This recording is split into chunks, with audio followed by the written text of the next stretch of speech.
5 മുതൽ 7 വരെയുള്ള ആയത്തുകളിൽ അവര് അസ്ഹാബുൽ ഖുദൂദ്, ആ കിടങ്ങിന്റെ ആളുകൾ, അവര് വിശ്വാസികളോട് കാണിച്ച ക്രൂരതകളാണ് അള്ളാഹു വിശദീകരിക്കുന്നത്.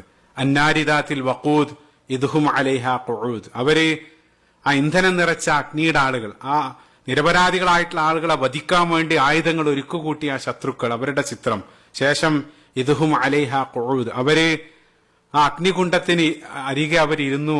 അതിനുശേഷം വഹും അലാമ യഫ്അലൂന ബിൽ മുഅ്മിനീന ശുഹൂദ്, ആ വക്കിലിരുന്ന് വിശ്വാസികളോട് ചെയ്യുന്ന ക്രൂരതകള് അവര് നോക്കിയും കണ്ട് ആസ്വദിച്ചിരുന്നു എന്നുള്ളതാണ്. ഇപ്പൊ ഇവിടെ ശ്രദ്ധേയമായിട്ടുള്ളൊരു കാര്യം, അവിടെ ആയത്തിൽ അള്ളാഹു അവരിയ്ക്കുന്നതിനെ ഖുഊദ് എന്നുള്ളത്, അത് ഒരുപാട് നേരം ഇരിക്കുന്നതിനെ അള്ളാഹു പ്രത്യേകമായിട്ട് ഹൈലൈറ്റ് ചെയ്യുന്നുണ്ട്.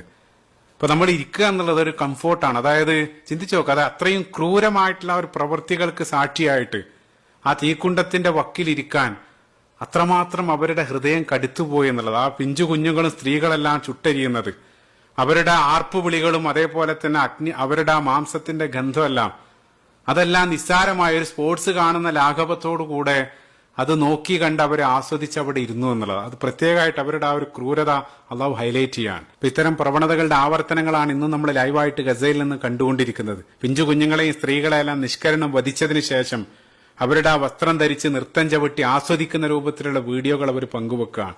പിതാവിന്റെ കൈക്കുള്ളിലിരിക്കുന്ന കുഞ്ഞുങ്ങളെപ്പോലും ഉന്നം വെച്ച് വീഴ്ത്തുന്ന ആളുകൾ, അല്ലെങ്കിൽ ഇത്തരം കാഴ്ചകൾ കാണാൻ വേണ്ടി മാത്രമായിട്ട് ഒരു പ്രത്യേക സ്ഥലത്തെല്ലാം പോയിരുന്നത് ആസ്വദിക്കുന്ന ആളുകൾ, ദിവസങ്ങളോളം പട്ടിണിക്കിട്ട് ഭക്ഷണം നൽകാനെന്ന പേരിൽ വിളിച്ച് ആ ഭക്ഷണത്തിന് പാത്രവുമായി നിൽക്കുന്ന ആളുകളെ വെടിവെച്ച് വീഴ്ത്തി ആ കാഴ്ചകൾ ആസ്വദിക്കുന്ന ഹൃദയശൂന്യമായിട്ടുള്ള അത്തരം പ്രവൃത്തികൾ ആവർത്തിക്കുന്ന ആളുകൾ. വഹും അലാമ യഫ്അലൂന ബിൽ മുഅ്മിനീന ശുഹൂദ്. തുടർന്ന് അടുത്ത 8ാമത്തെ ആയത്തിൽ വമാ നഖമൂ മിൻഹും ഇല്ലാ അൻ യുഅ്മിനൂ ബില്ലാഹിൽ അസീസിൽ ഹമീദ്. അപ്പൊ അവർ ഈ രൂപത്തിലുള്ള ക്രൂരതകൾ ഏറ്റുവാങ്ങാനുണ്ടായ കാരണം, അതല്ലെങ്കിൽ ശത്രുക്കൾക്ക് ഇത്രയേറെ വിരോധത്തിനുണ്ടായ ഏക കാരണം, അജയ്യനായിട്ടുള്ള അല്ലെങ്കിൽ സുത്യർഹനായിട്ടുള്ള അള്ളാഹുവിൽ അവർ വിശ്വസിച്ചു എന്നുള്ളത് മാത്രമായിരുന്നു. അതുകൊണ്ടാണ് ആ നിഷ്കളങ്കരായിട്ടുള്ള കുഞ്ഞുങ്ങളെപ്പോലും ഇപ്പൊ ഈ രൂപത്തിലുള്ള ക്രൂരതകൾ മുസ്ലിങ്ങളോട് പ്രവർത്തിക്കുന്ന സമയത്ത് ലോകത്തുള്ള പലരും മൗനികളാണ്. അതേസമയം അതേ സമാനമായിട്ടുള്ള ക്രൂരതകൾ മറ്റേതെങ്കിലും ആളുകളോട് പ്രവർത്തിക്കുന്ന സമയത്ത് ശബ്ദകോലാഹലങ്ങൾ, ആ രൂപത്തിലുള്ള ഇരട്ടത്താപ്പ് മീഡിയയിലെല്ലാം നമ്മൾ പ്രത്യക്ഷമായിട്ട് കാണാൻ സാധിക്കും. ആ നിശബ്ദതകൾക്ക് പല കാരണങ്ങൾ അവർ മുന്നിൽ വെച്ചാലും അതിന്റെ മൂല കാരണം അള്ളാഹു ഇവിടെ കുറിക്കുകയാണ്. ഇല്ലാ അൻ യുഅ്മിനൂ ബില്ലാഹിൽ അസീസിൽ ഹമീദ്. ചേർത്ത് വായിക്കേണ്ടത്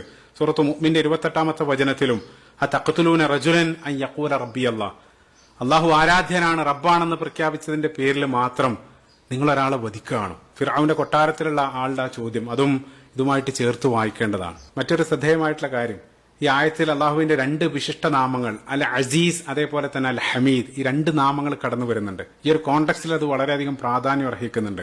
ആ ഇസ്സ, പ്രതാപം,